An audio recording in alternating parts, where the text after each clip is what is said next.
Alright, welcome to Mastery Project Unit 2. So, on Unit 2, question number 2, it's given us a system, right? We have important things to note about the system is that there is no friction within the system and the pulley and the string have no mass. We're given the mass of block A, which is 4m, and the mass of block B, which is m. Question number 1 is asking us, okay, how do you break down the force vectors? So, what's important to note? Well, because block A is on a surface, we can immediately think of natural force, because obviously, if it's touching a surface, it has to have a natural force, right? Also, it's on Earth, so because it's on Earth, as simple as that sounds, there's going to be gravity, so we can note it down as F sub G.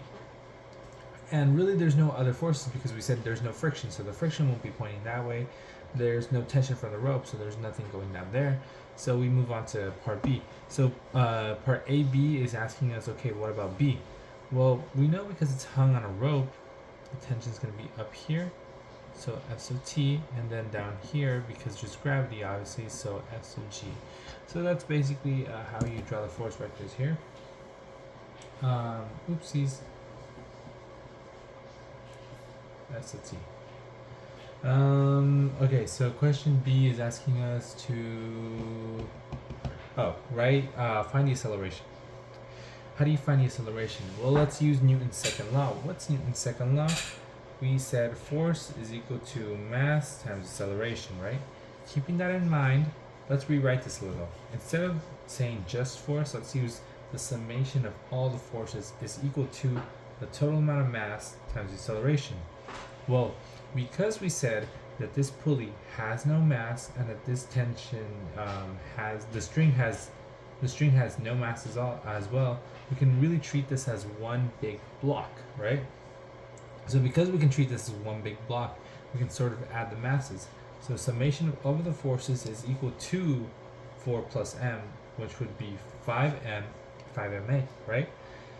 Okay, how do we isolate A? First of all, we need to know what we're adding up, and that's why we did this on this side. So really what we're adding up is the parts that are moving. So mg over here, so let's just say mg, which would be block B, plus 4 mg, but because it's on a curve, we can break this down, right? Gravity would be pointing down here, but we also need to break it down as a force vector, right? So that'd be sine theta. Is equal to ma. What do we notice here? We notice that we can cancel out the m's and we can bring out the g. So we're left with g 1 plus 4 sine theta is equal to a. Alright? And if we look at the college, silly mistake on my part, we forgot to bring down the 5ma, 5a. We can bring the 5 around, so g, jk, you can't do that, g1 plus 4 sine theta, all divided by 5 is equal to a.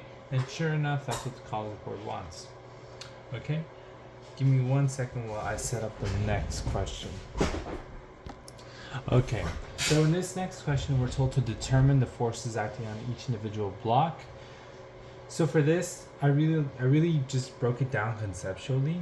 What do we know? What do we know about theta? Like, how will that really affect it? So over here, if we look at our graph, if you really think about it, if the angle is 0, that means it's straight flat, right?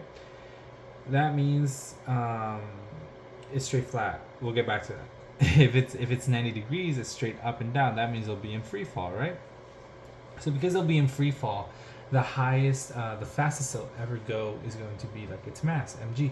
So because we know that block B is mg, we know that it will end when it's 90 at mg. And because we know 4m is do the same thing, it'll likely end at 4m, right? So because we know this, now we need to know, okay, how does it start? Well, the way I thought about it was, if it's straight flat, no matter what, it's still gonna feel a pull from this block B.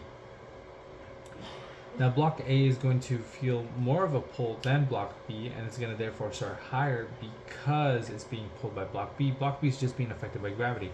So there is still a force acting upon it, it's just somewhere unknown.